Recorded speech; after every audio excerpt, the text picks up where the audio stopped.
I wasn't even able to stand up and shower independently. I was having to use a shower chair. Specialist recommended different things like IVs and supplements until I was probably on about 20 different pills. I was bedridden. I had to learn how to walk, talk, and eat again. I was basically living every day just to survive. At times I felt like I couldn't lift my head off the pillow. I was dizzy, I had flu-like symptoms. I would hold out on even using the restroom because I was so tired to even go to the bathroom. Tachycardia would start and my body would flush and I'd be tingling and numb. I couldn't talk to someone for more than 5 minutes. My throat would just swell out. I couldn't go to the bathroom, couldn't shower alone. $25,000 on doctors and hospital visits that cost $4,000 a piece, and every single one of them said there's nothing wrong with you. I've tried, you name it, functional medicine. I've tried acupuncture. One time I tried to get hypnotized. I've had shamans dance around me. This doctor was looking at me like I was just a crazy person. He just had no next steps. And that's when I found the CFS Recovery YouTube channel. And honestly, that was the game changer. This is a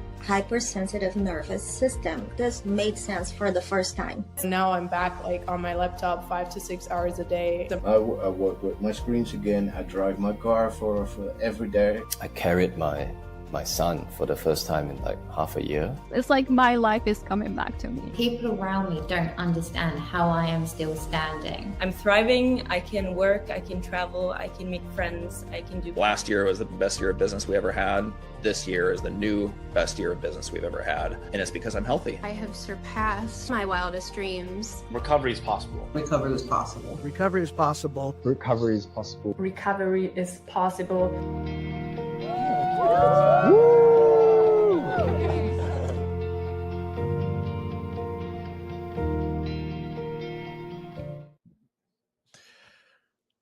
How are we doing, everybody? How are we doing? Nice to see everybody. We have a handful of people trickling in right now. Just put in the comments, where are you guys from? Where are you guys from? Let's see. Let's do a little roll call here. How's it going, Shannon from Alabama? Been waiting for this. Been waiting all morning for this live. Thanks for sharing. Nice to be here. And thanks for being here. We're going to try to share as many golden nuggets as we can. Try to learn a lot that you guys can implement into your own recoveries. Nice to see you. Florida. We have Florida in the house. We have Germany. Lots of Germans, actually. In our program. So nice to see you and our viewers. Lots of people from Germany. Another one from Germany. Nice to see you. We have Jean or Jean. Hi from Portland, Oregon. Hello from Poland. Oh, this is a cool one. Simon, nice to see you. I've seen you on a few different live streams. With the help of this channel and these live streams, I went from being couch-bound to semi-functional in 10 months. That's awesome. Now I'm studying part-time, finishing my master's degree. Awesome. We have India in the house. We have Australia, Atlanta, Georgia. We have Switzerland, all the way from Switzerland. We have Kansas in the house. Awesome. All righty. We have UK in the house as well. And how long have you guys been dealing with this stuff for? How many months or years? Just so I get an idea of how long you guys have been dealing with this for. I personally dealt with this for about 4.5 years. It's hard to know when exactly it started, but from my first crash to when I was fully functional again and I knew exactly what was going on, it was about 4.5 years. Well, we have South Africa in the house. Welcome. Another German. Okay, so 20 years. Wow, 2 decades. We have 2 years, 18 years, 9 years, since 2000, so 25 years. Wow, almost 4 years now. Almost 4 years. Yeah, it's crazy the way time works when you have something like CFS. I mean, just 1 month feels like 6 months. 6 months feels like a whole lifetime. A year feels like a decade. So I can't imagine having this for a decade. It probably feels like an entire lifetime. So we'll talk more about that stuff. But there's a lot of people who recover and they've had this for decades. I think the person who's had this the longest inside any of our programs, she had it for it was around 50 years, literally about 50 years. And she's hiking now. 2.5 years, 2 years, 11 months, 15 months. Welcome all the way from Illinois. Cool. Yeah, so today we're going to be covering a few different topics here. The way it's going to work is we'll do an open kind of format with some Q&A. So we'll have you guys ask your biggest questions. I'll share some answers to some of those specific questions. And then I'm going to be covering 3 different things today. Number 1, it's going to be how to handle flare-ups. I talk about that almost every live stream, but I think it's a good reminder. You can never get too many golden nuggets on how to handle flare-ups. That is the number 1 thing we deal with in recovery. So it's how to handle flare-ups. I'm going to talk about progress cycles, which I also talked about last time. Once you get into this rhythm in recovery, it really is a rhythm. And you continue expanding, pulling back, expanding, and you get better and better. Those are called progress cycles. And then lastly, we're going to be talking about the mindset hack that's been a game changer for our thrivers in our programs. Also, just for you guys on the channel, you might have been implementing this already, but it's called gray behavior. Gray behavior, shout out to one of our coaches, Junior, who really helped us develop this idea, this concept, and implement it into CFS recovery to really help speed up recovery. So those are the 3 things we're going to cover today, along with a whole bunch of other things. But let's jump right into it. Feel free to ask your questions, guys. Just put it in the comments. I'll pick a handful, try to rip through as many questions as I can. And then we're going to jump into the topics. So go ahead and put your questions, guys, while I sip my coffee.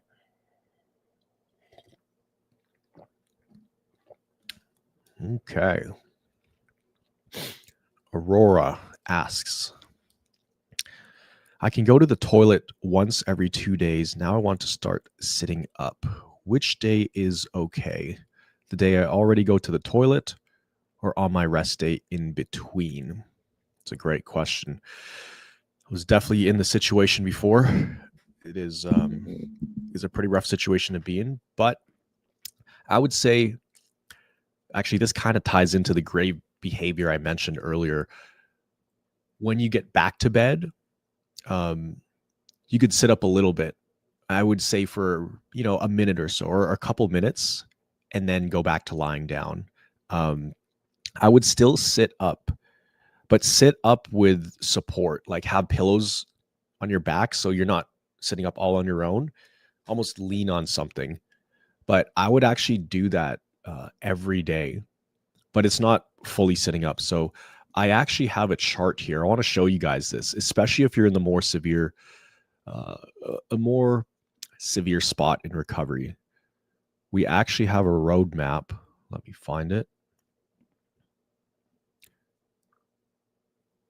This might look a little bit confusing, but this is how we approach the different stages of recovery.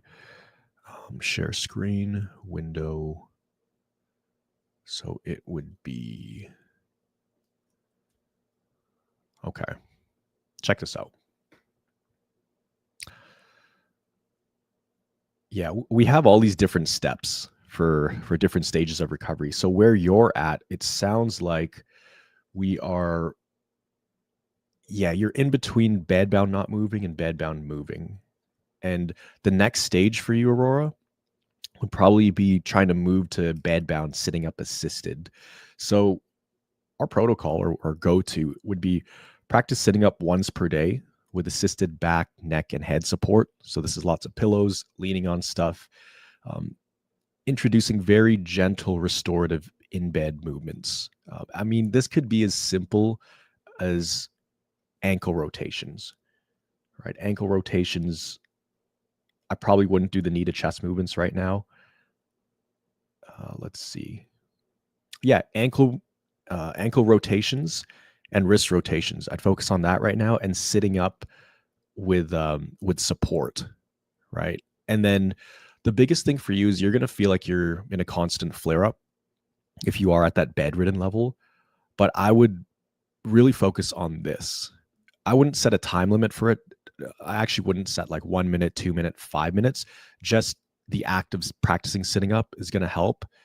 Once we do that, then I would add in every time you go to the bathroom or you come back, practice sitting on the edge of the bed unsupported. For you, I would actually start even lower, like even just, 15 to 20 seconds, just having your body support itself. Because I'm guessing you're probably really deconditioned. I know that's where I was at this stage, but that's what I would do, Aurora, at your level. I'd actually do. So to answer your question, sit up every day, but supported. Assisted back, neck, and head support.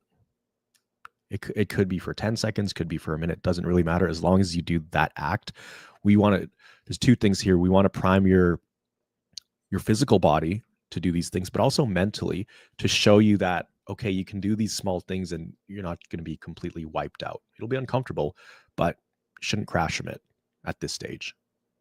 Does that make sense? Let me stop sharing. So that's what I would do. And that's what I did actually at that level. Hope that helps. Okay, Shannon, should I treat central sensitization and POTS differently from CFS? Personally, I wouldn't. These are just different names for kind of the same thing. Central sensitization is basically the same thing as CFS. I mean, nearly identical. They're both hypersensitive nervous system issues, similar to POTS. As long as you've had your tests and scans done and the doctors can't find anything that is specifically causing the POTS, then you would approach it very similar.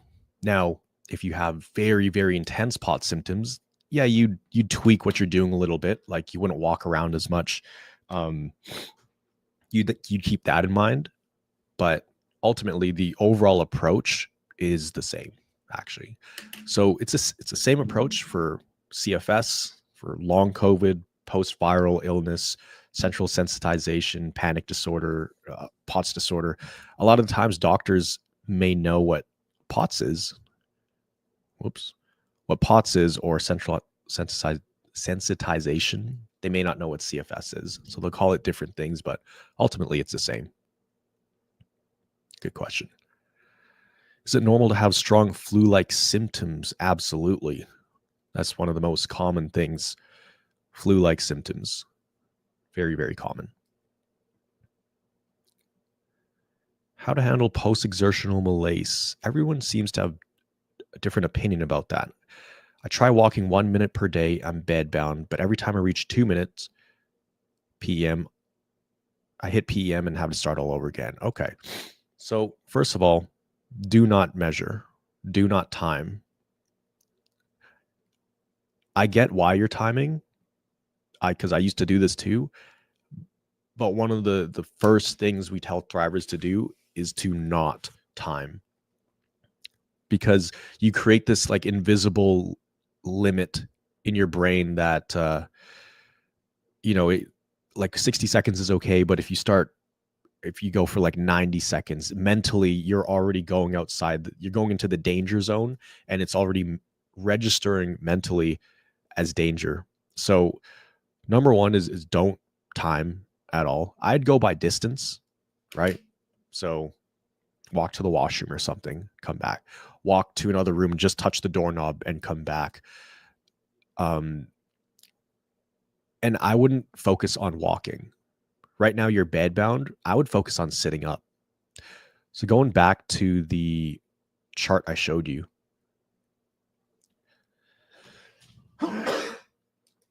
Excuse me.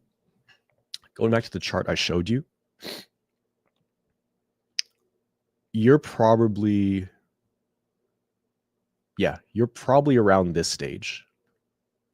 Because if you can walk, 1 minute per day and probably sustain that, you're probably right around here. So you could sit up at the edge of the bed unsupported still, I wouldn't time it.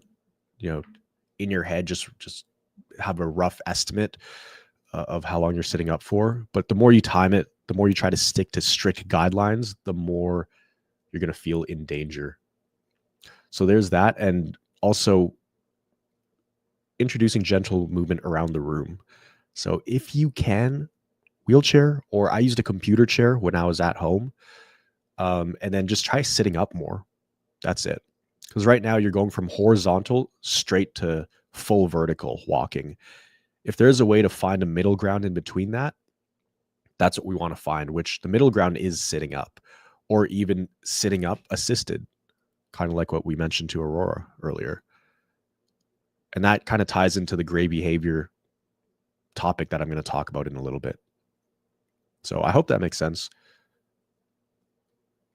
So to answer your question, just sit up more. Don't go for 2-minute walks a day. Also, don't even time it. Yeah. But I hope that helps, Diana. Okay. Here we go.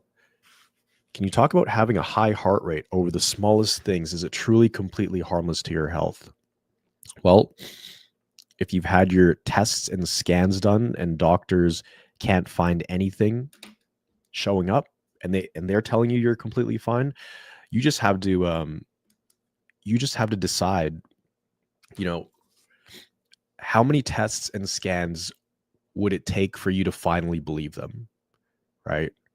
If they have done multiple, at some point you have to accept that as okay. They found nothing life-threatening around my heart. That means I'm going to be okay. So the way I got over the high heart rate, because that was one of the scariest things for me too. I had many times where I was convinced I was having a heart attack. I'd have a panic attack, or my heart rate would go to 140 and it would not come down. There was so much adrenaline in my body. Couldn't sleep for days. Ended up going to the hospital, and turns out I was okay. My heart was okay. So once my doctor told me, this is the doctor who helped me get better, he said, Miguel, you're not going to die. It feels like you're going to die, but you're not going to. You could actually go run down the street right now. You're in a wheelchair, but you could get up and run down the street. You'd have severe symptoms. It would really suck. You're going to feel like you can't breathe. Your body is going to feel like it's shutting down, but you're not going to die. So as soon as I heard that, I was like, okay, so it's just a matter of extreme discomfort, but at the end of the day, I'm not going to die. And that really helped me. It really helped me feel a lot safer, because that was my ultimate fear. I think that's all our ultimate fear, is that we're going to die, right? So if we're actually cleared in terms of like the tests and scans, then you should be okay. So it would be truly completely harmless to your health as long as you had your tests and scans done. Okay. I've been in diapers for 3 months. I've seen some glimmers in emotional and cognitive, but nothing physical. How can I move the needle forward? You were in academy, right? I think this is Anya. I know, I recognize his face. So let's see. We would really have to, let me just look at this again. Glimmers in emotional and cognitive. Yeah, I mean, I need to know more of the situation. Is there medication involved? And also, what are you currently doing? At this stage, okay, it also says positive benzo withdrawal. So I'm not sure if you're withdrawing right now from that, because that would definitely play into this. Depending on that, we'd have to adjust kind of like what you're doing. So yeah, I need more context on this, because I don't know if this truly is, if that's coming from benzo withdrawals or if it's coming straight from the hypersensitive nervous system. That's gonna determine a lot of this stuff. If it's a withdrawal, then it should start to get a little bit better soon, or you may just be stuck in like a spiral where the nervous system is just it's just spiraling into hypersensitivity. So yeah, I need to know more about this situation to give you a solid answer. But I would watch as many YouTube videos as we can. I have a bedridden survival guide. It's like 2 hours long that talks about like all these different scenarios. I would watch that one. It is and also for any of you guys who are watching this right now, if you're bedridden, you want to, I would definitely watch this one. Where is it? Definitely watch this.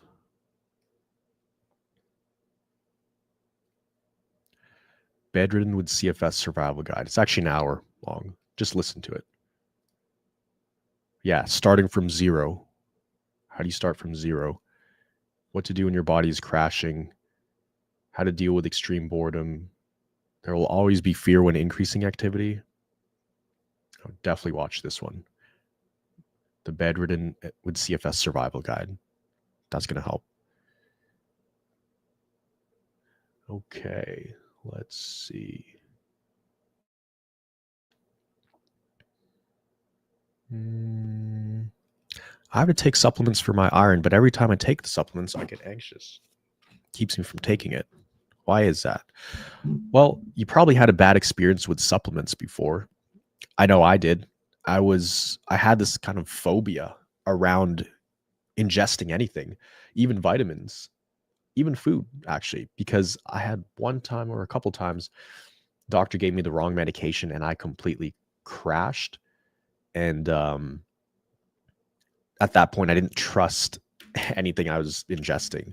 So even before I would swallow the thing, just putting like the pill into my mouth, I'd already start freaking out and I'd feel symptoms immediately before it even went in my mouth.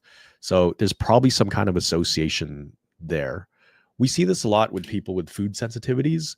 Normally people with food sensitivities, there was some kind of experience in the past where they ate something or they took medication or a supplement that triggered a lot of this stuff. So it's like the brain doesn't trust you to ingest certain things unless it's stuff you eat every day. But any kind of food, anything you ingest, it will trigger that kind of survival response because the brain it's on high alert. It thinks you're putting the body in danger. And that can start to spill out into not just that supplement or medication, but any types of food, any types of things that you're not used to eating because it's second guessing it. But that's probably what's happening. And it's probably what's happening. We see it a lot, but that can be overcome, right? With this, it's like exposure therapy, but there's a lot of rewiring that you have to do in the moment to teach your body that it's actually okay. But you'll need to deal with those symptoms head on, which we're going to cover that when we talk about how to handle flare-ups.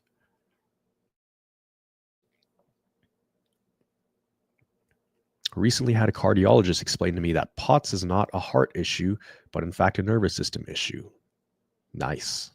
That sounds like a very smart doctor who looks at things he or she looks at things beneath just the surface. Most doctors, it's cool. I met with my doctor yesterday. I still talk to him. I met him yesterday and we just talked about the human body and how it's designed to heal us and help us, and it's there to keep us alive. So a lot of these symptoms we're experiencing, at first, it feels like our body is punishing us and it's against us, like it's trying to kill us, because that's what it feels like. But it's not. If you look at it just from a surface level, yeah, that's what it can feel like. And most doctors will just give you medication. Like he had an example. People who have high cholesterol, the doctors just give them statins and blood thinners in order to stop the cholesterol from being high, right? Because high cholesterol, I think, you can get a stroke or something. But you have to look deeper. Why is the cholesterol high? Why is the body doing that? Right? There's a reason for it. It's because the body's trying to fix something else. He told me the cholesterol is like the body's cement. It's cement. It builds things, right? But if there's a wrong signal being sent to the body or the brain to cause it to increase the cholesterol, it's kind of like if a kid is crying for something or trying to tell you something and you just say, okay, no, stop. shut up.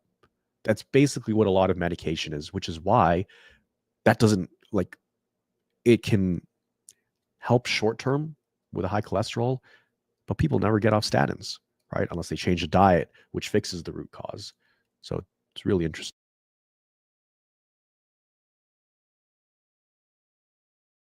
Here we go. Would you go to the doctor again if you have any new symptom? Me personally, no, because I had all the symptoms. There's nothing new that I could, at least I don't think there's any new symptom experience I can have because I had it all. I'm familiar with all of them. So no, I probably wouldn't go to the doctor, to be honest. I did go to the doctor last week, but I had like an infection on my chin. It was like really itchy and it was like swollen. I was like, okay, I should probably get antibiotics for this. But other than that, no. And that's after waiting for like 2 weeks. I was like, okay, this is not going well. Probably go check it out. But I wouldn't even call that a symptom. So yeah, I don't get symptoms anymore. If I did, I'd probably treat it as a hypersensitive nervous system. Okay.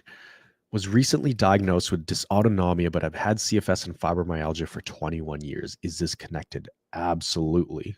Absolutely. So dysautonomia is basically another name for CFS, as well as fibromyalgia. Fibromyalgia, it's the exact same thing, plus it's more focused on the pain. People with fibromyalgia tend to people with all of these symptoms and a lot of chronic pain tend to identify with fibromyalgia, but it's pretty much the same because when you have fibromyalgia, you're also very tired. Your body is also very sensitive. You can have light sensitivity and noise sensitivity and heart rate challenges. So yeah, that's the same thing. Basically the same thing. In fact, when you got diagnosed with CFS and fibromyalgia, they probably at the very same time, if the doctor knew what dysautonomia was, they probably would have diagnosed you with that too. It's the same thing. Same thing, same approach. With fibromyalgia, though, that tells me you have a lot of pain. I would do the brain retraining exercise for chronic pain. That one really helps. That really helped me solve it, as well as so many other people would diagnose fibromyalgia. They did this, and it's a very simple exercise, and that can fix it. As long as you've had your tests and scans done and there's no other clear cause for it, you want to watch this video. This guy right here. Brain retraining simplified. Yeah, it's a 5-minute video, and this process it's like a 5-minute process every day. You don't even have to do it for 5 minutes straight. Do it like a minute here, a minute there. But this has helped a lot of people, including people with diagnosed fibromyalgia. So I hope that helps. Okay. Yeah, we got a lot of questions coming in. Let's see. You guys learning something so far, though? Is this stuff making sense? A lot of times you'll hear somebody else ask a question and you'll go like, hey, wait a minute, I deal with that too. We see it a lot in our communities, especially on these group coaching calls we host almost every day. Some people just sit in the back and don't even ask any questions. And they're like, I got all my internal questions answered. So soak up as much information as you can with all this. But I'm just going to grab something. Actually, I'm going to go blow my nose real quick. And then I will be back in like 20 seconds. And then we'll dive into the different topics. How to handle flare-ups, how to go through progress cycles, and gray thinking, the gray behavior guide. So give me like 20 seconds.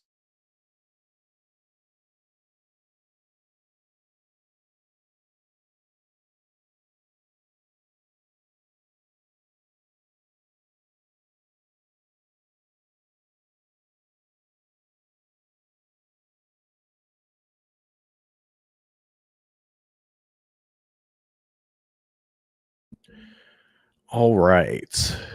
Let's see here. Okay. Let's just put in the comments, though, so we could see what everybody's dealing with. What is the number one symptom that's bothering you guys? Is it fatigue? Is it pain, brain fog, insomnia, POTS, palpitations?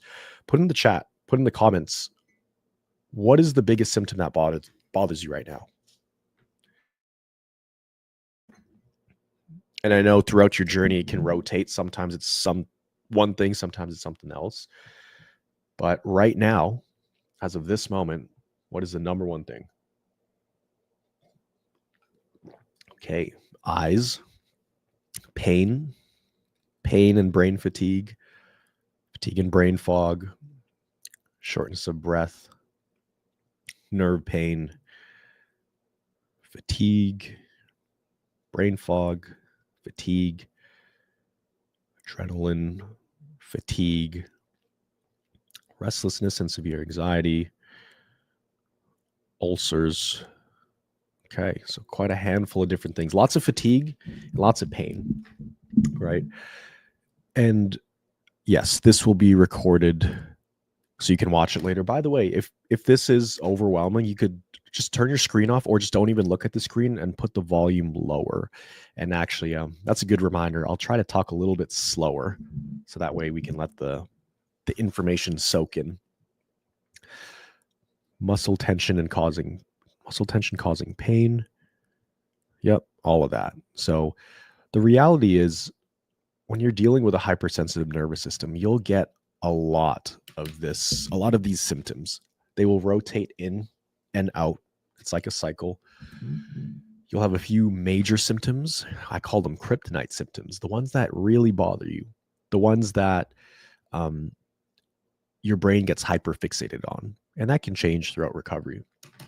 And with these different variety of symptoms, there's also different patterns. Like sometimes it completely flares up and it's very intense. Other times it's actually manageable, right? So here's the thing. Regardless of what the symptom is, regardless of how much you experience the symptom, is it every day? Is it every week? Is it every 2 minutes? It doesn't matter. The response to the symptoms, how you handle those flare-ups, is always the same, at least mentally and emotionally, right? Because when I say how to handle flare-ups, what does that even mean, right? It's a very vague response. So today we're going to dive deeper into what that actually means, okay? So I'm going to share, let's see, can I draw in here? Okay, let me open up my drawing app. Because we can talk about responding from like a mental standpoint. Like, how do you respond? What goes through your mind? How do you respond physically, though, as well? So I'm just going to open up my drawing app here.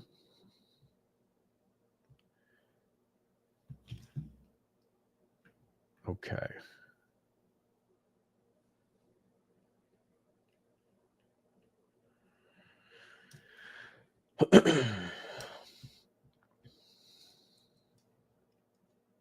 So, how do you respond well? What does it mean to, or how to handle flare-ups? Big question. How to handle flare-ups. Okay, so regardless of what it is, regardless of how long you've had it for, how intense they are, all of that stuff, the most important thing is how you respond emotionally and mentally. Okay, I'll tell you why. CFS, it's not just a physical thing, as you guys know, right? Yes, it is very physical, as in the physical sensations, the pain, the fatigue, those are real things, right? Those are real. But as you guys know, there's a whole different emotional aspect to this. I mean, the things we may not even realize until we sit down and really think about it. this is part of what makes CFS so difficult. Identity loss, not being able to keep up with friends and family, not being able to participate in the world, not being able to be there for your family or your kids, not being the parent you want to be, having to drop out of your dream job, having to drop out of school, having to feel like your life is on hold while the rest of your friends get to move forward in your life, while you're just, you're stranded, basically. It's as if you're on an island, a deserted island with nobody else around, no one understands. You're in your own world, and it's like everybody else is on a cruise ship and you're watching it slip away into the distance, into the sunset, while you're there on some stranded island with no map, no boat. So trust me, I know I know what it feels like. So emotionally, it can actually be even more difficult than physically sometimes, especially if you feel like you're going crazy. If the doctors are saying you're completely fine, oh, it's just anxiety, why don't you try exercising? You start to actually, you can feel like you're going insane, really. You start to think, is this a nightmare that I'm just going to wake up from? So we want to get our emotions under control, because the emotions are what will amplify the physical symptoms. Okay. So how to handle flare-ups. The easy part is physically. Okay. So what do we do physically? So physically, we want to pull back. We want to dial things back. Okay. So whatever you were doing, whatever you've been doing, honestly, just slow down, right? Slow down. You don't have to necessarily stop everything you're doing, but I'm just going to write slow down. Whoops.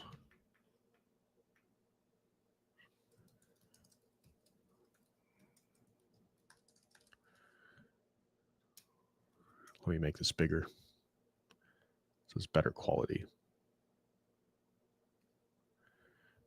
How to handle flare-ups. Okay, so physically, we want to slow down. Let me make this a different color.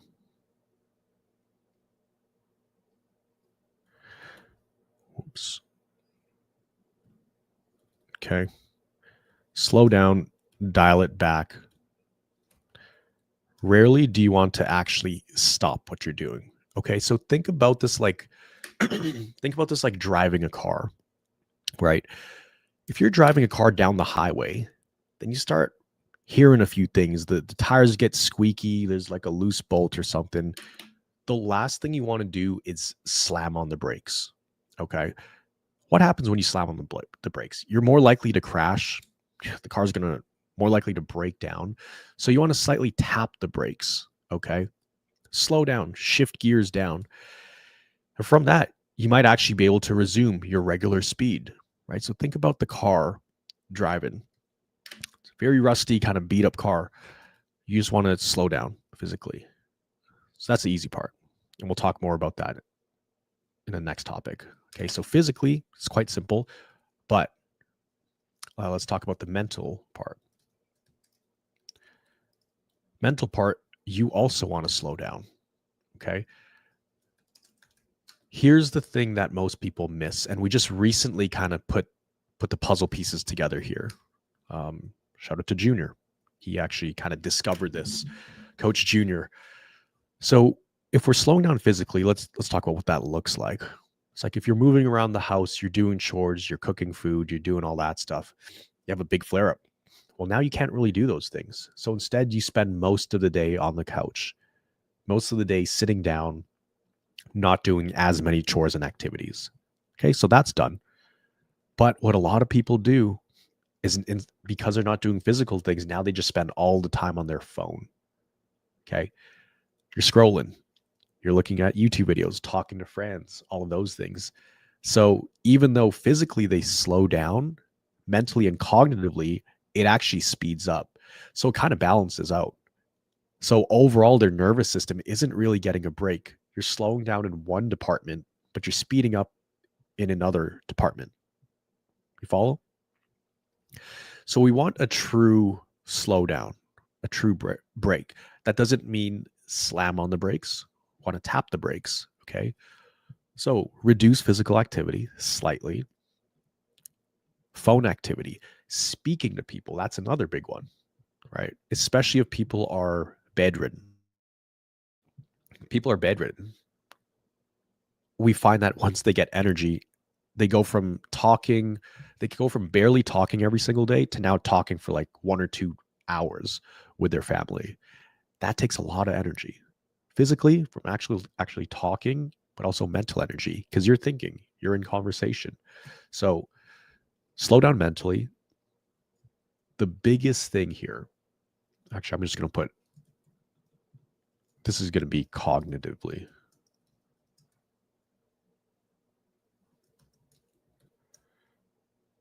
Okay.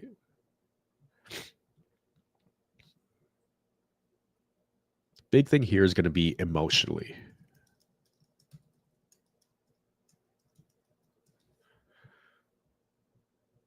Okay.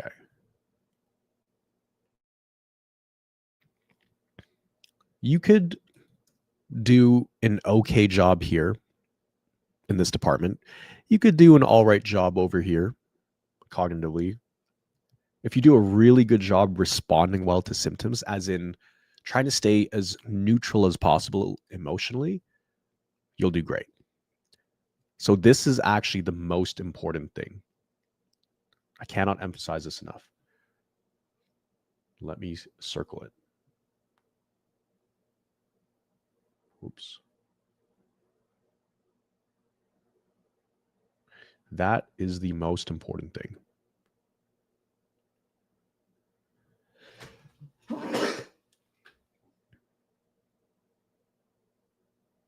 Okay. Okay, my mouse is broken. Apologies. Anyways, you get the point. I'm trying to circle this thing. Emotionally, that is the most important thing.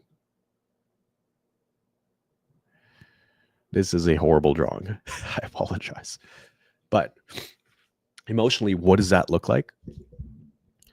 That means when you start, how to handle flare. That means when you start to get really worried, when you start having any doubts, any kind of fears, basically anything emotional, which is doubt, fear, worry, anticipation. Once you start thinking, oh, how is this affecting my recovery? Did I just go back 10 steps? Did I undo all my progress? All of those things, it's like pouring fuel on the fire. Your nervous system does not like stress, right? And emotionally, it can be very, very stressful.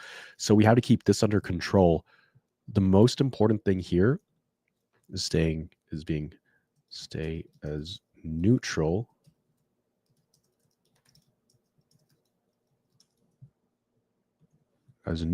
as possible. Okay. It gets to the point where you almost, once you get really good at recovery, you almost become this kind of like, it's almost robotic, right? Because nothing really phases you. Your heart rate could be through the roof. You could have vertigo, you could have nausea, you could have pain in your body, but you're observing your symptoms almost like a scientist.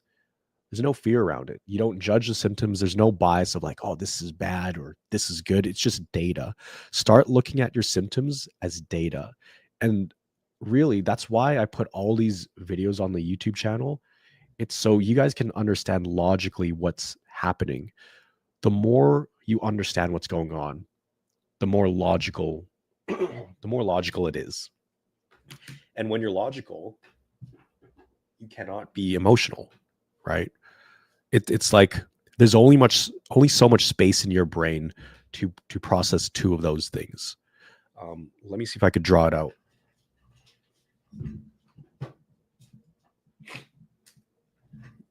Okay, let's say we have this. Okay, there's like a bucket of stimulation. This is your overall threshold. I'm just gonna write here. Bucket of stimulation.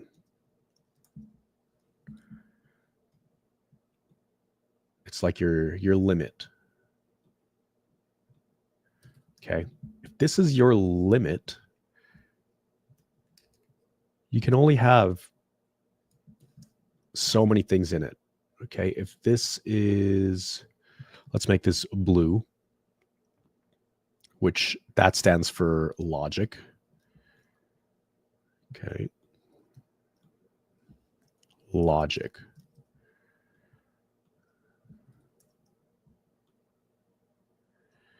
Okay. On one hand, you have logic. On the other hand, you have emotion.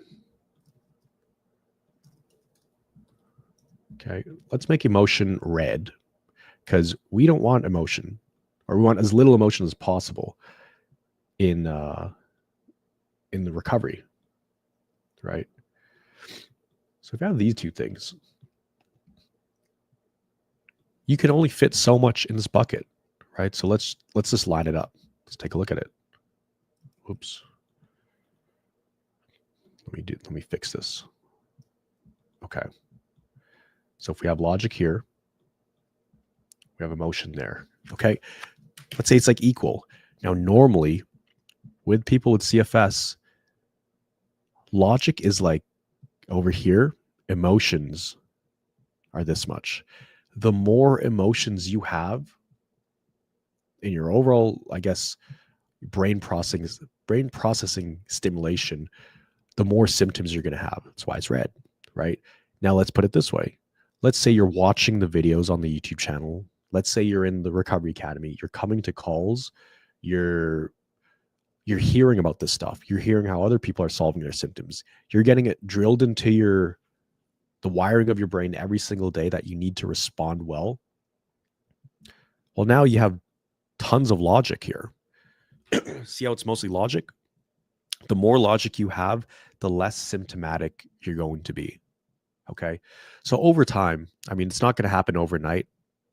What you want to do is try to shift what it looks like right now, which for a lot of people on here watching right now, it probably looks like this, right?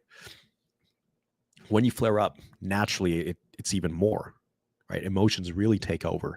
That's why you feel like you can't think straight when you're flaring up, and you have, the craziest fears, a lot of irrational fears as well, right?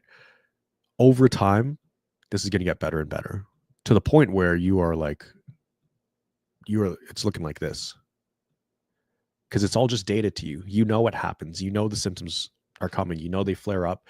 You know how to handle them, and you know you're going to bounce back every single time. Okay. But in terms of handling flare-ups, this is how you want to handle it, with as much logic as possible. Okay. Think about emotions. It's like a fire starting in your brain.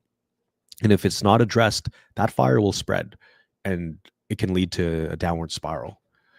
So the way you put that fire out is with logic, with reminding yourself, oh, hey, no, I'm not going to die. I had my test for that. The doctor said I was okay. CFS recovery, they said this is a hypersensitive nervous system. There's so many people who deal with these exact same symptoms. They always go away every single time they cycle through. And I just need to respond well.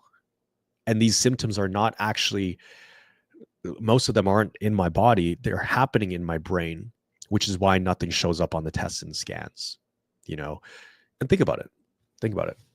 If there was truly something wrong with the heart, it would show up on the tests and scans or anything else. If you have shortness of breath, something would have shown up in your lungs.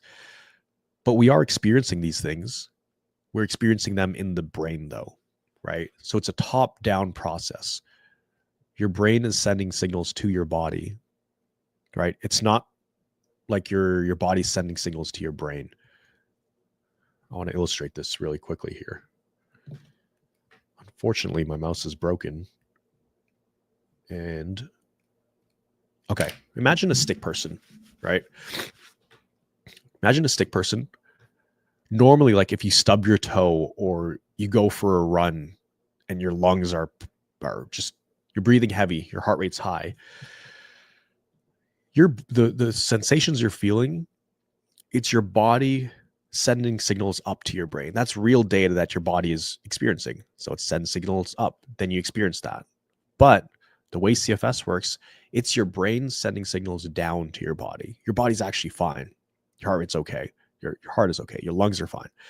But your brain is sending signals like, hey, we're not okay. So, we're going to feel these things, right? So that's just another way to look at it. But in terms of handling flare-ups, that's how you want to do it. You want to handle it with as much logic as possible. So the next thing I'm going to cover here is progress cycles. Let me open up this page again. Okay, here it is.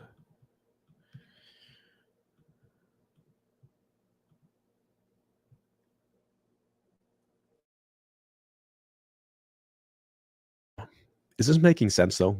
Is this making sense so far?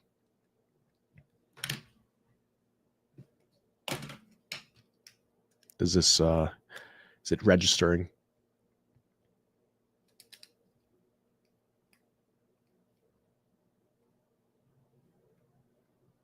Okay. So we covered how to handle flare-ups. Let's talk about progress cycles.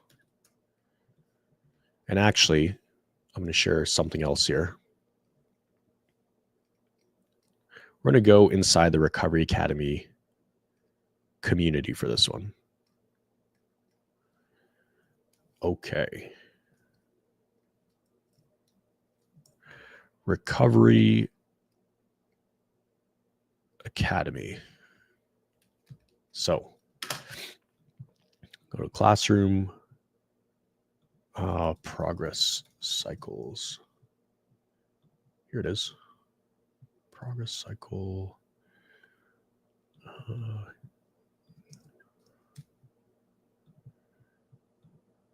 Here it is. Okay. So progress cycles. Recovery works in cycles. Once I realized that, I was like, wow, this actually makes sense. It's not all just a guessing game. It's not just trying to do something and hoping for the best, or maybe I do this activity and let's see what happens. It's actually not trial and error. It's not guesswork. A lot of times it can feel like we're throwing darts in the dark. So first of all, we don't even know where the board is. We're just kind of trying different things in every direction. Now, progress cycles is a way to see predictable results, basically. And I'll show you how it typically works. Okay. So here's progress cycle. I'm just going to read through it with you guys. This is how progress feels during a progress cycle. Any significant increase in activities, physical, mental, especially emotional, registers as stress for the body. Stress isn't always a bad thing. However, it is stimulating on the nervous system. Okay, start thinking about anything on your nervous system as stimulation. It's not good. It's not bad. It's just stimulation. That's what it is. Okay. So typically, you have this period of increased activity, which we've all experienced, where we actually feel decent and we try to do a little bit more.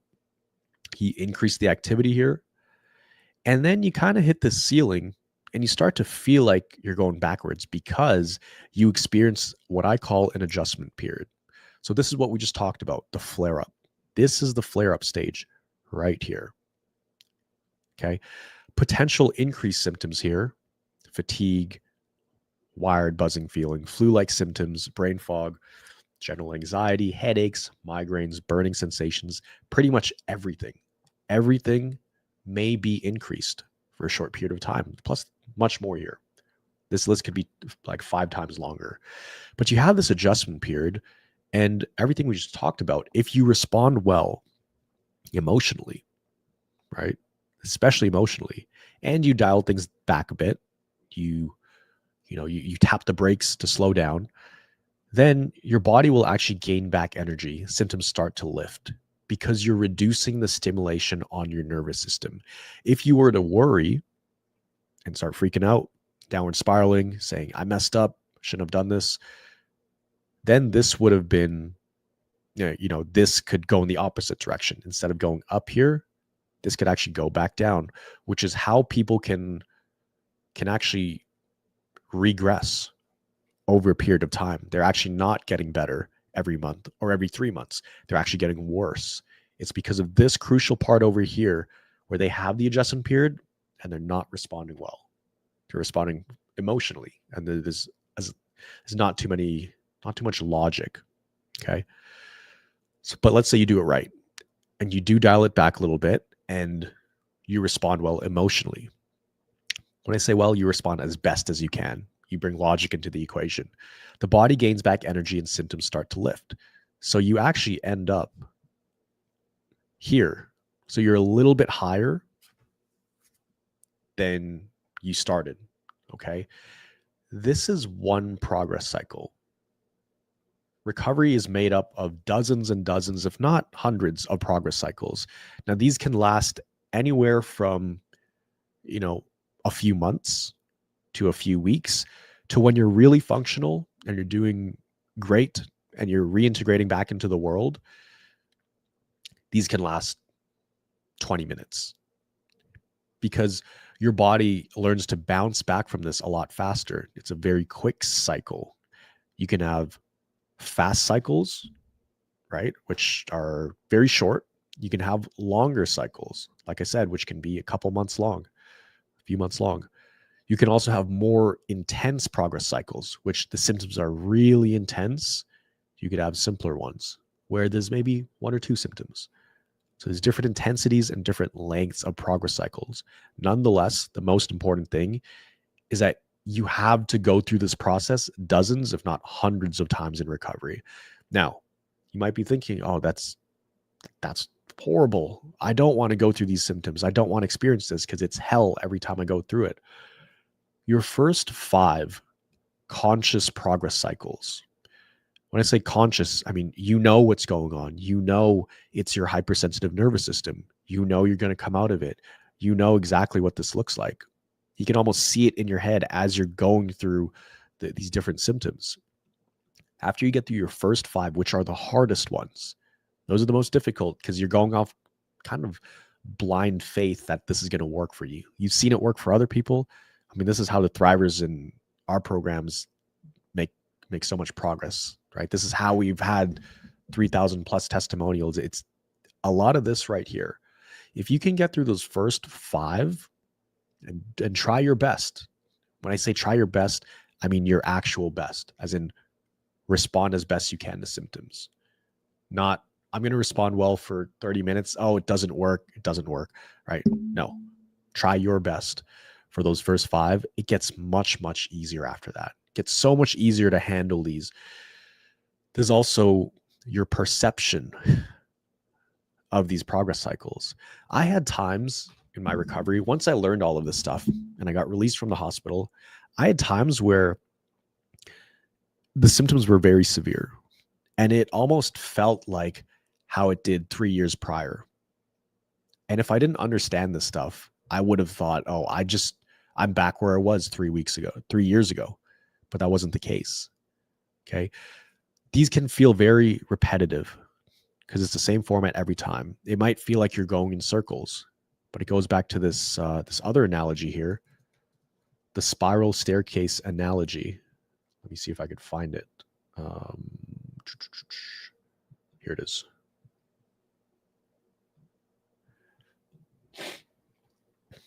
The upward spiral of recovery. When things feel like they're going in circles, just understand that it's not always the case. Okay. I'm going to read this out to you. Most people think they're going in circles, but it's really a spiral staircase journey that they're on. Okay. People can feel like they're in the same spot they were weeks or even months ago due to the symptoms and fatigue they're feeling. Although the symptoms might feel similar, the level of activity required to trigger those symptoms this actually should be higher. So it takes more activity that you do to trigger the same level of symptoms, right? So if you look at a spiral staircase from the top, it feels like you're going in circles. You have symptoms, then you have minimal or no symptoms. Then you have symptoms, then minimal or no symptoms. So it feels very repetitive, but it's not. if you look at it from a different perspective, look at what you're actually able to do. Not just physically, how much more can you go on your phone? How much more can you interact with people? How much more clear is your thinking, right? Can you look at screens for a little bit more? If you look at a spiral staircase from the side, it goes up and up and up and up, okay? The further along you are in your recovery, the higher you are on the staircase. The higher you are on the staircase, the more activity and stress is required to trigger an adjustment period of symptoms. Is that making sense so far?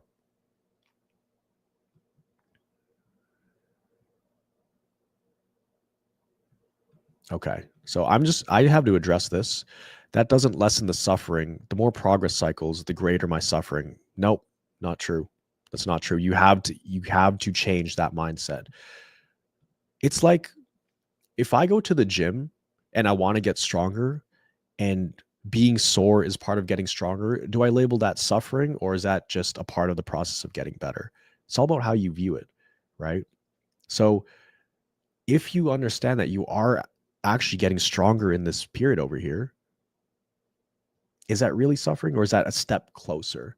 If I go to the gym and I'm like, I'm sore, I'm suffering, this is bad, it's not good. We cannot put a label on these things of good or bad. The more you put a label on these things, the harder it's going to be, right? So we choose how much longer do we want to put these labels on the symptoms. It's just data. It's just feedback from the body. So I just have to address that. If you call it suffering, it's gonna feel like suffering. If you call it part of recovery and getting better, then you're going to be getting better. Don't call it suffering, right? So going back to these progress cycles, right? If we zoom out, look at this, and I would draw it on my Photoshop thing, but my mouse is broken right now. I'm using a trackpad, so it wouldn't look too good. You know what? Let me try it. I'm going to share my screen. Okay, so remember what I just showed you here? I'm going to delete this. So progress cycle. Let's say this is actually, I'm going to screenshot this.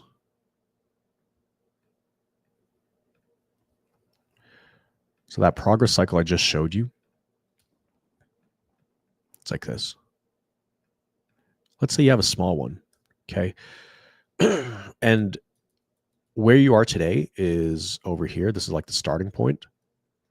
And the goal is to get all the way up here, right? And this is, okay, that should be a star.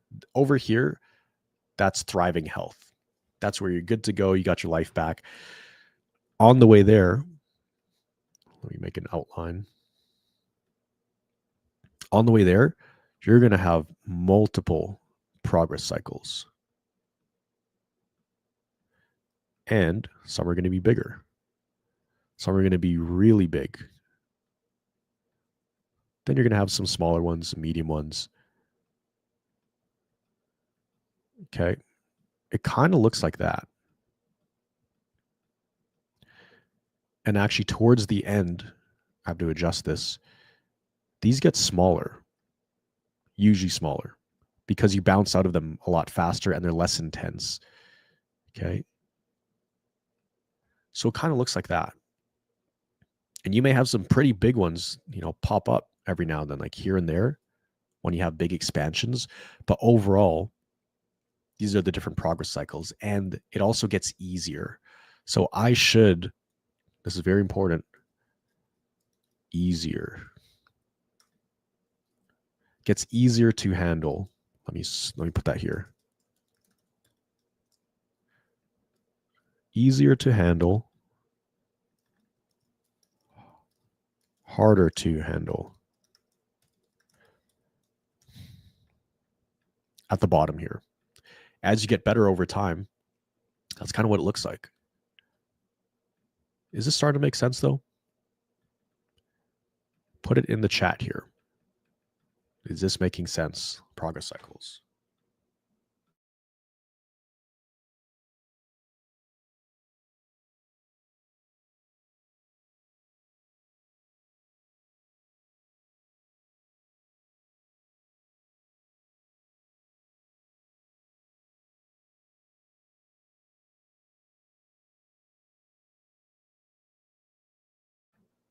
Nice. Thank you. We're going to heal. Absolutely. That's the right attitude, Shannon. I mean, I could tell just with that attitude, you are going to get better. Like, inevitable. Absolutely inevitable. We always want to be solution focused. You could look at this situation in one of two ways, and we always have a choice to look at this. Either, yeah, there's other people getting better. There's hundreds of people getting better who are also bedridden and hospitalized and sick. They got their lives back. So they're humans just like me. That means I'm going to recover. It's just a matter of time and figuring out the exact steps. Or if you come in with the attitude of, no, I'm different. All these people recovered, but I'm not going to recover. It's not me. It's too hard. That's going to make it 100 times harder on the whole journey. And I've been there. I was that person. The good news is that can change over time. You know, it's a beautiful thing about the brain. It's not set in stone. It's a beautiful thing about neuroplasticity. We can change that. There was a time where I didn't think I was going to recover because I was so severe. I mean, when I was in that hospital bed and I can't even feed myself for weeks on end, it was very dark. It's very dark, but luckily things turned around. So can absolutely recover. Yep. That's the goal. Try to respond the best you can. I actually felt better mentally once I came out of it. Yeah, absolutely. Nice. It's easier to bundle because of neutral response to the symptoms. Yep. Not if, but when. Yes, absolutely. Here's another, this is kind of like a side topic, but here's another way to look at this entire journey that you guys are on right now, right? Especially when it comes to timelines. Because sometimes it feels like we're going forward. Sometimes it feels like we're going backwards. Here's how I always looked at it. Well, not always, but once I figured out how to recover in a way that made sense, and that the fact that it's a hypersensitive nervous system, I looked at it like this, okay? If we, whoops. Uh-oh. How do we reset this rotation? Reset, rotate. There we go. Let's look at the timeline of recovery really quickly here. Because the timeline of recovery can really start to get in our heads. Okay, again, let's say this is where you are today. And where we want to get to, whoops. Let's do this. Where we want to get to is all the way over here, right? That is the timeline. This is the goal.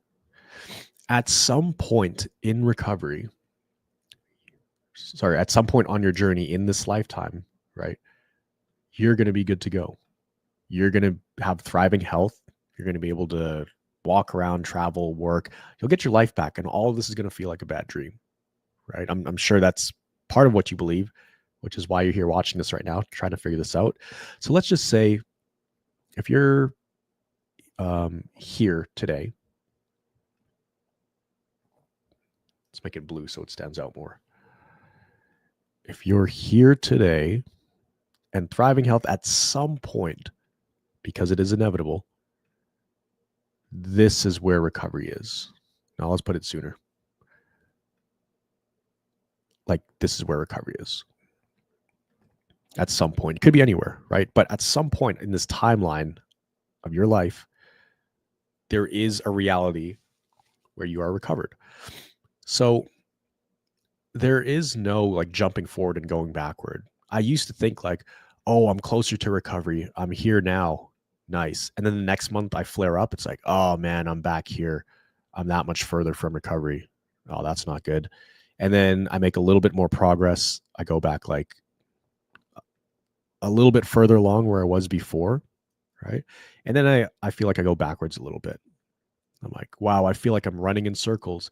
I keep getting closer than further away. Time does not work like that, okay? Because regardless of what you're feeling, regardless of where you are on this this progress cycle chart here, you're getting closer and closer and closer to recovery. Every second the clock ticks, you are that much closer to recovery, regardless of how you feel. That time, it moves along regardless. So when I started thinking of it this way, I was like, wow, okay, so I'm like 1 second closer to being recovered. But of course, you have to have that belief that it is possible for you to recover. The tricky part is when you're stuck and you're not seeing any progress for a long time because you just don't know what to do. I mean, that's why people reach out to us. That's why they end up joining the academy or something, to get them unstuck. Just get the ball rolling, like get the car out of the ditch kind of thing. And now they can actually drive on the road. They may not need our help the entire time, but they come in and it's like, let's get unstuck. So that way there's some kind of forward momentum, at least it feels like that, to get unstuck. But overall, it's just a matter of time before you reach this point. And when you reach that point, this whole thing here, all of this, it's just going to feel like a bad dream. That's it. So I'm just going to write here, every second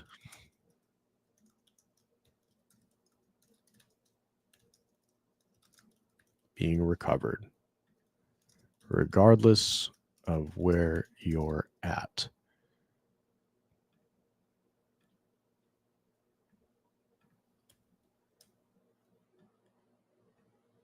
So if you start thinking of time that way, it's really going to help.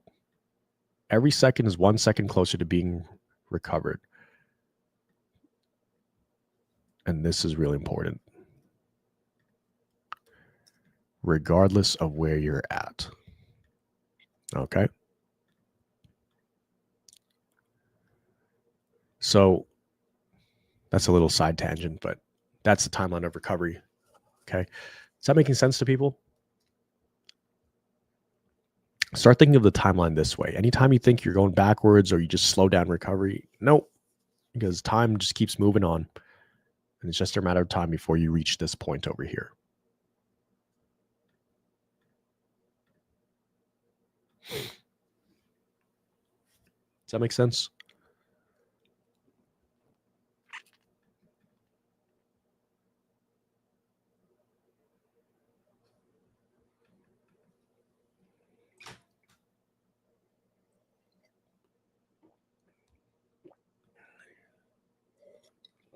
I hope it makes sense. If not, let me know in the comments. Sweet.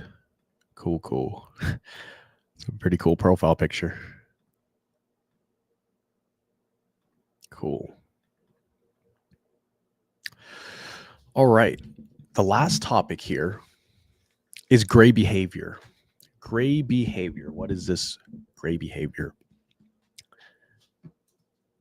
There's something called like black and white behavior, which is the opposite of gray behavior. Black and white is extreme kind of behavior, which for a lot of us, not all, but for a lot of us, that was kind of the reason we fell into this in the first place, right?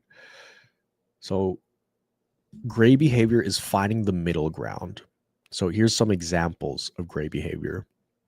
Well, actually, I'd love to show you guys a picture first, because this is going to help you understand kind of what this means. Okay. All righty. So this applies to all areas of recovery, not just expanding activity, but also mentally. Okay. So if we go down here, I talked about the car analogy earlier, like the speed. So we'll go with the speed example here. Some people, they do too much, right? You ever find yourself overdoing it, biting off a bit more than you can chew when you have a decent day and you're like, well, maybe I can go for that walk, or maybe I can sit up a lot longer. Maybe I could take a longer shower. Maybe I can go on my phone a lot longer, right? That's an example of, hitting the gas pedal, maybe a little bit too hard, right? There's also other people, they are more hesitant where they're terrified of anything.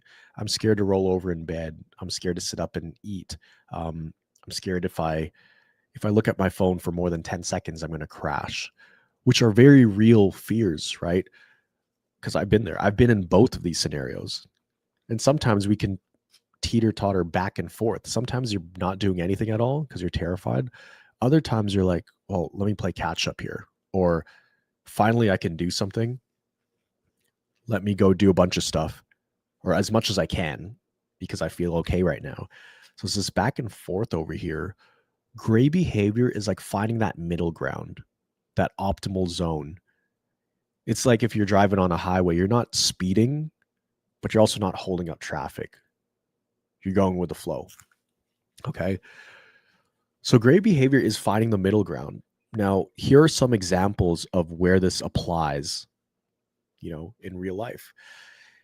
It's like if you're resting and, you're mainly sitting on the couch or sitting up in your bed, things like that. And you're like, well, I feel decent today. Let me go do something. And you just go for a walk outside and you walk down to the mailbox for like 10 minutes. That's an example of doing something very little and then doing a bunch of stuff. Like basically, what is the difference between the activities? What is the activity intensity difference? So sitting around on the couch all day versus going for a walk to the mailbox, sure, to a normal person, it doesn't seem like much, but it's quite a bit. So the gray behavior activity would be finding kind of a bridge activity between that. Instead of going for that walk outside, how would just stand up in your backyard and walk back and forth or pace back and forth, right? That way you're not skipping a few gears. Think about it like shifting gears in a car. If you go from sitting on the couch most of the day to walking to the mailbox, that's like shifting from gear 2 to gear 5 or something like that, right? So we want to slowly shift gears, right? So maybe one day you pace back and forth in your backyard, just get on your feet. You don't really go anywhere, but you're putting weight on your legs. You do that for a couple minutes and then you sit back down and chill out, right? That's an example of a gray behavior. It can also work for like food, for example. Maybe you've been eating really clean and then you've been feeling decent, and then your family brings home takeout from the store and it's like a burger or pasta, which you haven't had in a long time. And you go, you know what? My body's been feeling okay. Let me go eat that whole thing. Right? Now we're jumping gears here, not in activity, but in terms of like food stimulation. You went from eating chicken and rice and broccoli or whatever to eating a burger, and not just any burger, like a whole burger with fries. So the gray behavior middle ground, let me ask in the comments, actually, comment what you think the gray behavior would be for that. If you were eating perfectly healthy and then your family brings home like a burger and fries, what would an in-between kind of activity do to bridge that? Let's do a little test here.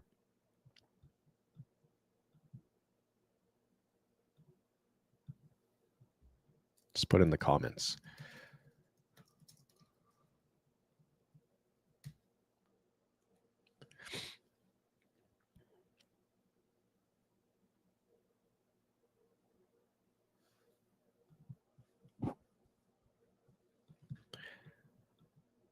Need me to repeat? Okay, there we go. Oh, there we go. Look at this.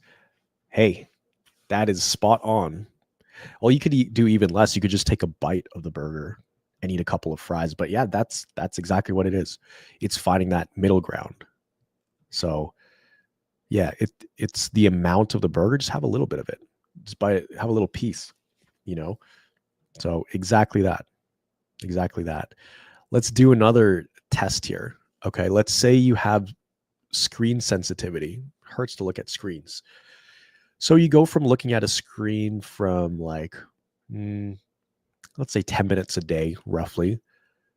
Then your family comes to the room. They turn on the TV and say, all right, we're watching a movie. We're going to watch Batman, whatever, any movie. Come watch with us. What would the gray activity be for that? How much TV are you watching? Because you were watching for 10 minutes, usually every day. And then a movie is about 2 hours long. What would the gray behavior be? How would you approach that?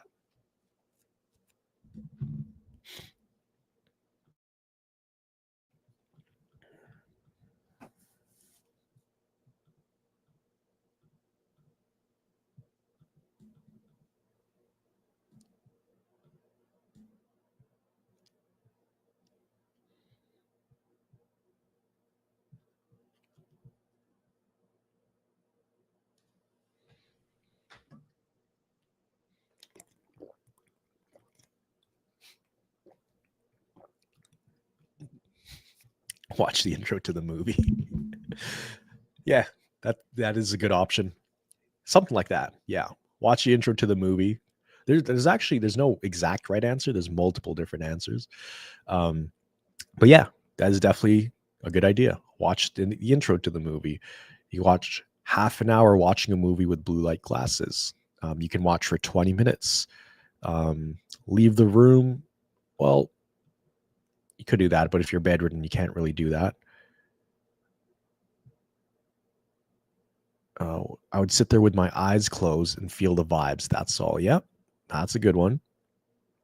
Definitely. Just be there in that atmosphere. So these are all right answers, right? What I would do, and this is also a good one. I love how you brought this up, Shannon. Anything with action, like Batman, that's pretty intense. So ideally, it wouldn't be a movie. You'd want like a nice, slow-paced, easy movie.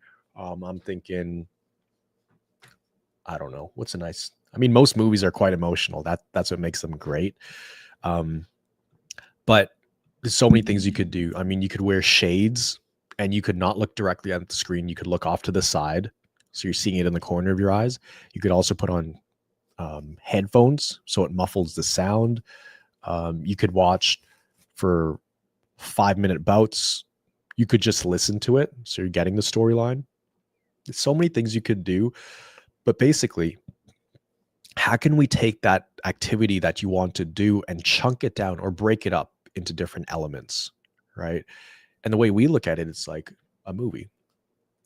There's sound, there's light or vision, right? Those are the two main sensations. You can tweak those. Those are variables that you can control. So there's always variables you can control with activities, right? The question is, what do you like? How do you want to adjust those variables? Or like if you want to walk to the mailbox or something, or go for a walk, well, don't walk too far. Just stand in the backyard and stay on your feet and pace around a little bit for a couple minutes, then go back inside. If you want to do chores or wash the dishes, and the dishes are full, wash like 2 plates and 3 sets of forks and spoons, not the whole thing. Then if you feel okay, do the rest of it later. So it's really just chunking down the activities. And this is a great tip over here. Would highly recommend this. Yes. Bob Ross is great recovery material. Bob Ross, it's relaxing. So yes, Bob Ross. And this is also very true. Yes. Stay away from high drama shows at the moment. Absolutely. Because those shows are designed, like the drama, that keeps your nervous system on high alert. So definitely stay away from that. So gray behavior, that's essentially what it is. It's finding the middle ground versus going all out or completely slamming on the brakes. Gray behavior is a way to shift gears in your nervous system without causing any, without, I guess, like jamming the clutch, right? Jamming the clutch or kind of ruining the engine, because it has a very hard time switching gears. Think of our nervous system right now. It's like a really clunky gearbox. It's like an old car. It's not the smoothest. It's very jerky, right? And it has a hard time switching between different activities, right? Which is why it can be difficult falling asleep. Your body has a hard time going from activity to no activity. Also, waking up has a hard time shifting into no activity or from no activity into activity. Yeah. But as Albert says, the best thing you could do is just watch CFS recovery, right? And also internalize this stuff. It'll become second nature to the point where you don't need to study this stuff anymore. It's second nature. It's like math, right? At first, we need to study it. 1 + 1 = 2. 8 + 7 is 15. 10 × 3 is 30. 100 divided by 4, 25. Once you get the foundational things, it starts to make sense. Now you don't need to like remember all these things, but now you could do, 100 times 25 or something. And as long as the foundation makes sense, you can do math. You can do basic math. It's just like in recovery. As long as the foundational recovery principles make sense, any kind of situation you're in, you can recover. And you know what to do because it just makes sense. Also, shout out to the Health Mermaid. I'm out of bed. 3rd day in a row. Congratulations. That is awesome. Amazing. Good stuff. Really glad to hear it. So, yeah, that's the gray behavior. That is the gray behavior. Now, if we look at this, last thing I'll share with you guys here. I know this looks like a crazy chart here. This is kind of how we approach it. If someone's in a freeze state, like bedridden, or if they're couch bound, or if they're semi-functional, like what are the different levels of progression to do all the way until they can reintegrate into full-time work, right? All the way from being bedridden. There are certain steps here, but ultimately, and you don't have to memorize or, have this all written down. Like that's what we can help people with. But basically, we're not skipping steps from like bedridden and not moving to, moving around the room, right? Or moving around the room to, doing chores, right? There's actually multiple steps in between that to at least progress safely, right? Or moving inside the home.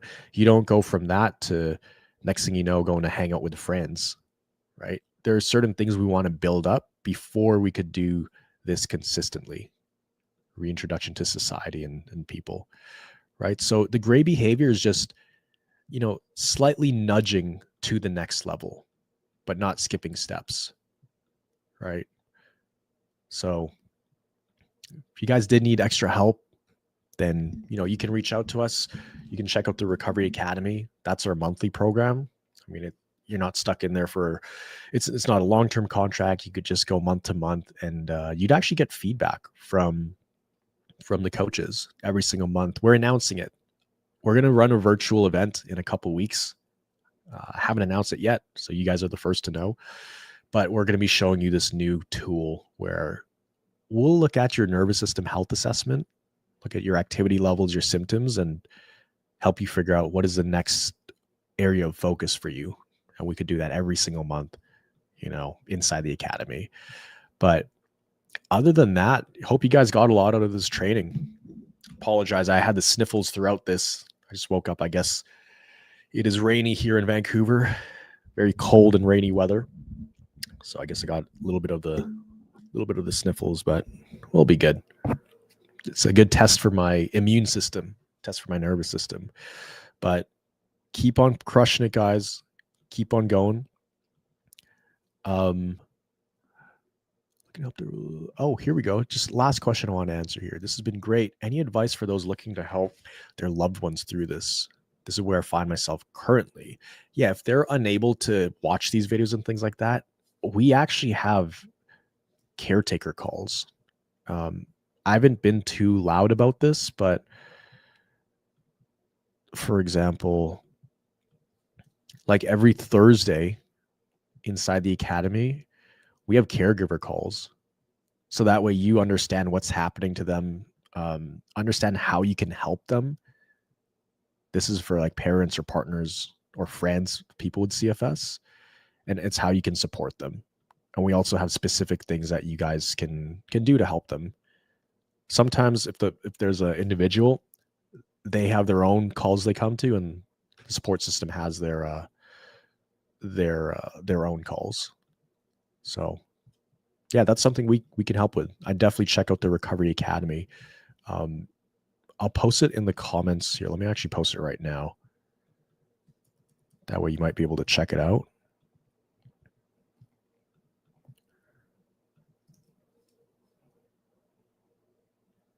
Yep. Yeah, the month-to-month option is $297 USD. $297 USD. And you get all of these calls every single week, and a bunch of classrooms.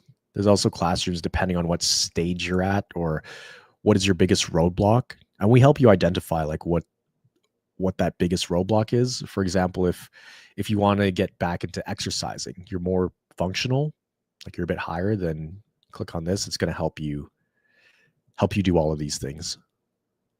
So it helps you reintegrate. But actually, the first 30 days, we have a day-by-day kind of roadmap. We call it your 30-day roadmap. And everything I just shared with you, plus more, it's like a step-by-step way to absorb this information in a way that makes sense. Because you learn one thing, and it builds on top of the next thing and the next thing. So yeah, it'll teach you all the basics, and it's very simple. Like, for example, day 24, building a life outside recovery. It's like 2.5 minutes long. Very simple. This one's 5 minutes long. So yeah, definitely check it out. I mean, people are finding it really helpful. Nice, Katie. I'm really glad you had your assessment yesterday. Thanks, Miguel. You're doing a great job, and it's motivating not to give up. Hey, I'll leave you guys with this. You know, there's a reason you're watching this right now. We're about an hour and a half into this. Clearly, you want to get better. You want to get your life back, and you believe you're going to get your life back. That's why you're here trying so hard to solve this. And like I said in some earlier parts of this call, it's only a matter of time before you plant that flag in the ground and say, I'm recovered. I've beat CFS. This is a thing of the past. And I've closed the chapter on CFS. I live my life now. And the day you can do that, and the day you have full confidence in your nervous system and that true freedom to do whatever you want without fearing flare-ups, it's gonna be great. And it's gonna be totally, totally worth it. So whatever you're doing, just know that you're 1 second closer to being recovered, just a matter of time, and consume as much of this content as you can. And if you did need extra help, definitely check out the Academy. At least try it for a month, and it's going to be very helpful. So hope you guys enjoy this one. Take it easy. Watch it again if you want to absorb even more information. But we will see you guys on the next one. And I'm going to make an announcement probably next week. We're going to be running a more in-depth training just like this. So keep your eye out for that. Always great seeing you guys. So take it easy, everybody. Cheers.